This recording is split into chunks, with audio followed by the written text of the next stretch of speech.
অৰুণাচলৰ হাইলঙত যি শোকাবহ পথ দুৰ্ঘটনা হৈছিলে শোকাবহ পথ দুৰ্ঘটনাৰ পিছতে 21জন শ্ৰমিকৰ মৃত্যুবৰণ কৰিছিল আৰু 21জন তাৰে ভিতৰত একজন জীৱন্ত উদ্ধাৰ হৈছিল আৰু যোৱাকালি হাইলঙত মই উপস্থিত আছিলোঁ হাইলঙৰ পৰা আমাৰ বাতৰি সম্প্ৰচাৰ হৈ আছিলে আৰু যোৱাকালি 6টা মৃতদেহ শ্ৰমিকৰ মৃতদেহ উদ্ধাৰ কৰিছে আৰু উদ্ধাৰ কৰাৰ পিছত এতিয়া তেওঁলোকে মৰণোত্তৰ পৰীক্ষা কৰাৰ পিছত তিনিচুকীয়ালৈ প্ৰেৰণ কৰিছে আৰু বৰ্তমান মই উপস্থিত আছোঁ তিনিচুকীয়া গেলাপুখুৰী 13 নম্বৰ লাইনৰ যি খেলপথাৰ আছে খেলপথাৰত মই উপস্থিত আছোঁ আৰু ইয়াৰ সামগ্ৰিক পৰিৱেশ মোক অতীত সন্তোষে দেখাই গৈছে এইদৰে সকলোৰে চকু পানী চকু লুনি গৈছে যিহেতু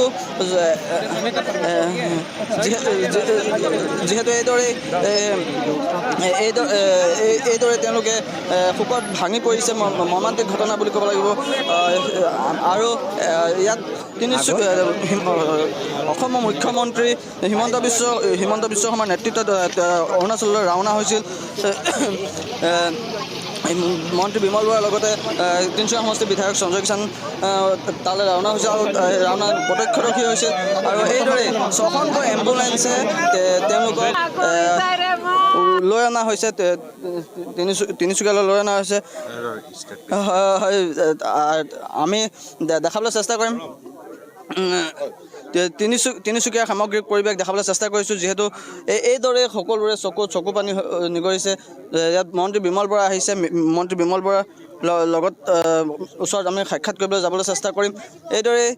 এক মৰ্মান্তিক ঘটনা বুলি ক'ব লাগিব মোক সতীৰ্থ সন্তোষে দেখাব এইদৰে কফিনত ভৰাই তেওঁলোকক এতিয়া লৈ অনা হৈছে স্বগৃহলৈ লৈ অনা হৈছে আৰু এইদৰেই দেখিবলৈ পোৱা গৈছে তেওঁলোক যিহেতু জীৱিত অৱস্থাত গৈছিল কামৰ সূত্ৰে অৰুণাচলৰ হাইলঙলৈ গৈছিল এতিয়া হাইলঙৰ পৰা তেওঁলোকে এতিয়া জীৱিত অৱস্থাত নাহি এতিয়া মৃত অৱস্থাত তেওঁলোকে আহিবলৈ গৈছে যাৰ ফলত এতিয়া সকলোৰে চকু পানী নিগৰিছে আৰু মন্ত্ৰী বিমল বৰা আছে তেখেতৰ মন্তব্য জানিবলৈ চেষ্টা কৰিম তিনিচুকীয়া সমষ্টিৰ বিধায়ক আছে তেওঁলোকৰ মন্তব্য জানিবলৈ চেষ্টা কৰিম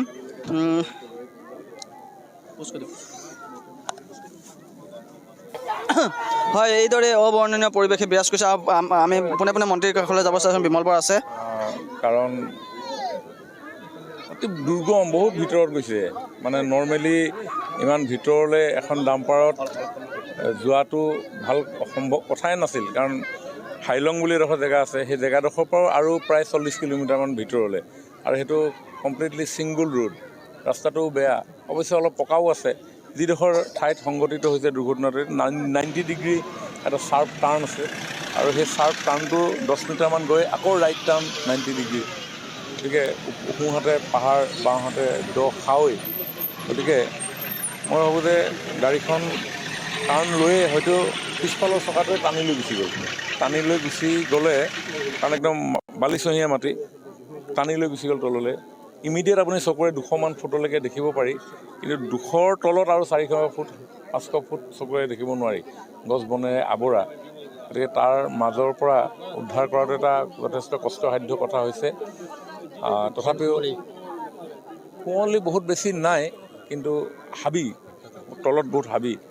আৰু বহুত ঠাণ্ডা গতিকে NDRF আৰু সৈন্যবাহিনীয়ে যথেষ্ট কষ্টৰে সেইখিনি কৰিব লগা হৈছে আৰু যোৱা কালিলৈকে আমি 6টা উদ্ধাৰ কৰিলোঁ আৰু আজি ইতিমধ্যে 7টা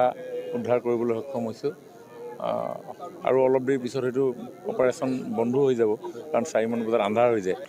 অতি মৰ্মাহত আমি প্ৰথম দিনত প্ৰায় আচলতে পৰিয়ালৰ লগত আছোঁ আমি প্ৰত্যেকৰ ঘৰে ঘৰে গৈছোঁ তাৰ পাছতে বডিসমূহ উদ্ধাৰ কৰিবৰ কাৰণে মন্ত্ৰী বিমল বৰা ডাঙৰীয়া আৰু মই তালৈকে ৰাওনা হৈছিলোঁ অতি দুৰ্গম এৰিয়া আচলতে সৰু গাড়ী এখন যোৱাটোৱে অসম্ভৱ কিন্তু তাতে ইমান ডাঙৰ ট্ৰাক এটা কেনেধৰণৰ গলি এটা আচৰিত কথা আৰু যোৱাকালি নেৰানেপেৰা চেষ্টাৰ ফলত NDRF আৰু ভাৰতীয় সেনাবাহিনীয়ে 6জনকৈ মৃতদেহ উদ্ধাৰ কৰিবৰ কাৰণে সক্ষম হৈছিলে আৰু লগে লগে আমি তেওঁলোকৰ মৃতদেহসমূহ লৈ আহিছিলোঁ তেজুলৈ আৰু তাতে আজি পুৱাৰ ভাগতে আমি পোষ্টমৰ্টমৰ ব্যৱস্থা কৰিছিলোঁ আজি আমি পোনে উক্ত পোষ্টমৰ্টমসমূহ কৰাৰ পাছত আমি মৃতদেহসমূহ পৰিয়ালবৰ্গক চমজাই দিবৰ কাৰণে সক্ষম হৈছোঁ আৰু ইতিপূৰ্বে আমাৰ 7জনকৈ মৃতদেহ ইতিমধ্যে আৰু উদ্ধাৰ হৈছে আৰু লগে লগে উক্ত বডিসমূহকো আমি হাইলঙলৈ পঠিয়াই দিছোঁ মৰণোত্তৰ পৰীক্ষাৰ বাবে আৰু তাতো এম্বুলেন্স ৰেডি কৰি থকা হৈছে আমি লগে লগে উক্ত বডিসমূহৰ পোষ্টমৰ্টেম হৈ যোৱাৰ লগে লগে আমি আমাৰ এই পৰিয়ালবৰ্গক উক্ত বডিসমূহ চমজাই দিবৰ কাৰণে চেষ্টা কৰিম। যিহেতু আজি 6জনকৈ শ্ৰমিকৰ মৃতদেহ গেলাপুখুৰীলৈ লৈ অনা হৈছিল, পৰিয়ালক চমজাই দিছে, তেওঁলোকৰ নামসমূহ কি? ইতিমধ্যে আজি যিসমূহ বডি আহিছে সকলোৰে নামবিলাক ইমান আৰু মুখত নহয়। যিটো জোনাছ মুণ্ডা ডাঙৰীয়া আছে, স্বৰ্গীয় জোনাছ মুণ্ডা আমাৰ ঘৰুৱাই মানুহ, স্বৰ্গীয় ৰাহুল কুমাৰ আছে, স্বৰ্গীয় ৰজনী নাগ আছে, সঞ্জয় কুমাৰ আছে, অভয় ভূমিজ আছে, এনেকৈ ধৰণৰ আগৰ তাঁতী আছে, এনেকৈ ধৰণৰ আছে। আৰু আমি আশা কৰিছোঁ আজি যিমান ৰাতি হ'লেও বাকীসকলৰ যদি পোষ্টমৰ্টম ভালে ভালে হৈ যায় তেতিয়াহ'লে ৰাতিৰ ভাগতে বাকী সকলোকে আমি আনিবৰ কাৰণে চেষ্টা কৰিছোঁ। হয়, নিশ্চিতভাৱে এইদৰেই তেখেতে উক্ত ঘটনাৰ সম্পূৰ্ণ বিৱৰি কৰিলে আমাৰ আসাম টক্সৰ দৰ্শকক। আমি আসাম টক্সৰ দৰ্শকসকলক ইয়াৰ পূৰ্বেও হাইলঙৰ পৰা এক্সক্লুচিভ ভিডিঅ' আমি বাতৰি সম্প্ৰচাৰ কৰি আহিছিলোঁ আৰু ইয়াৰ সামগ্ৰিক পৰিৱেশ ইয়াক প্ৰায় শোকাকুল পৰিৱেশে বিৰাজ কৰা দেখিবলৈ পোৱা গৈছে। আমাৰ মাজত উপস্থিত আছে আটছাৰ কেন্দ্ৰীয় সমিতিৰ সভাপতি জগদীশ বৰাক ডাঙৰীয়া আছে। আমি তেখেতৰ মন্তব্য জানিবলৈ চেষ্টা কৰিম। তাৰ আগতে মোক সতীৰ্থ সন্তোষে দেখাব যিসকল লোক শ্ৰমিক ইয়াত মৃত্যুবৰণ কৰিছিল কামৰ সূত্ৰে গৈ তেওঁলোকৰ এইদৰে ফটো লগাই থোৱা হৈছে আৰু এইদৰে শ্ৰমিকসকলৰ যিবোৰ মৃতদেহ কফিনত ভৰাই তেওঁলোকে হাইলঙৰ পৰা তিনিচুকীয়া অভিমুখে লৈ অনা হৈছিল আৰু তেওঁলোকে এতিয়া সম্পূৰ্ণ নীতি নিয়মেৰে এতিয়া তেওঁলোকক লৈ যোৱা হৈছিল, কবৰ দিবলৈ লৈ যোৱা হৈছে। এই মোক সতীৰ্থ চন্দ্ৰে দেখাইছে এইদৰে প্ৰায় 6টাকৈ মৃতদেহ এইদৰে লৈ যোৱা হৈছে। তেওঁলোকৰ সম্পূৰ্ণ নীতি নিয়মেৰে এইদৰে কবৰ দিবলৈ লৈ গৈছে আৰু যিহেতু আজি পুৱা ভাগৰ পৰা যি অভিযান চলাইছিল সেই অভিযানত প্ৰায় 7জনকৈ শ্ৰমিক বৰ্তমান উদ্ধাৰ হৈছে বুলি আমি জানিব পাৰিছোঁ আৰু সেই 7জন শ্ৰমিক সম্পূৰ্ণৰূপে সম্পূৰ্ণভাৱে তেওঁলোকক অহা কাইলৈৰ ভিতৰত প্ৰায় তিনিচুকীয়ালৈ লৈ অনা হ'ব পষ্টমৰ্টম কৰি। আমাৰ মাজত উপস্থিত আছে আটছাৰ কেন্দ্ৰীয় সমিতিৰ সভাপতি জগদীশ বৰাক ডাঙৰীয়া আছে। আমি তেখেতৰ কি ক'ব এই ক্ষেত্ৰত? অত্যন্ত মৰ্মাহত এটা ঘটনা। ইয়াত আমি সকলো আটছাৰ প্ৰত্যেকজন কৰ্মকৰ্তা আৰু গোটেই ৰাইজে আচলতে মৰ্মাহত হৈছে। এক আটাইতকৈ শোকাবাহু দুৰ্ঘটনা।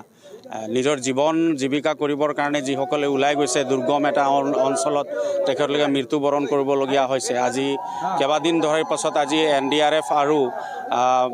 ভাৰতীয় সেনাৰ যিটো যুটীয়া উদ্যোগ আৰু অসম চৰকাৰৰ মাননীয় মুখ্যমন্ত্ৰী ডক্টৰ হিমন্ত বিশ্ব শৰ্মাৰ লগতে অৰুণাচল চৰকাৰৰ যুটীয়া উদ্যোগত যিধৰণে উদ্ধাৰ কৰি 6টাকৈ শ্ৰমিকক ইতিমধ্যে ইয়াত অনা হৈছে, তেওঁলোকক উদ্ধাৰ কৰি আনি আজি সৎকাৰ হ'ব। আমি প্ৰতিটো পৰিয়ালৰ প্ৰতি আমাৰ সমবেদনা আছে আৰু যিসকল মৃত্যুবৰণ কৰিছে তেওঁলোকৰ আত্মা চিৰশান্তি লাভ কৰক আৰু যিসকল ইতিমধ্যে উদ্ধাৰ হোৱা নাই আমি আশা ৰাখোঁ অতি শীঘ্ৰে তেওঁলোকক উদ্ধাৰ কৰা হওক আৰু এই পৰিয়ালৰ প্ৰতিটো লগত আমি আটছাৰ কৰ্মকৰ্তাসকল নিশ্চিতভাৱে আমি থাকিম তেওঁলোকৰ দুখ দৰৰ সময়ত। আৰু চৰকাৰে আচলতে এটা ব্যৱস্থা ল'ব লাগে যাতে পৰিয়ালটোৰ লোকসকলে ভৱিষ্যতে কোনো ধৰণৰ যাতে অসুবিধাত নপৰে তাৰ প্ৰতি এটা ব্যৱস্থা হাতত লোৱাৰ কাৰণে আমি আহ্বান জনাম। হয়, নিশ্চিতভাৱে এইদৰে তেওঁলোকে চৰকাৰক এটা দাবী জনাইছে যিসমূহ শ্ৰমিক ইয়াত মৃত্যুবৰণ কৰিছিল তেওঁলোকৰ সম্পূৰ্ণ পৰিয়ালৰ সম্পূৰ্ণ দায়িত্ব বহন কৰিব লাগে বুলি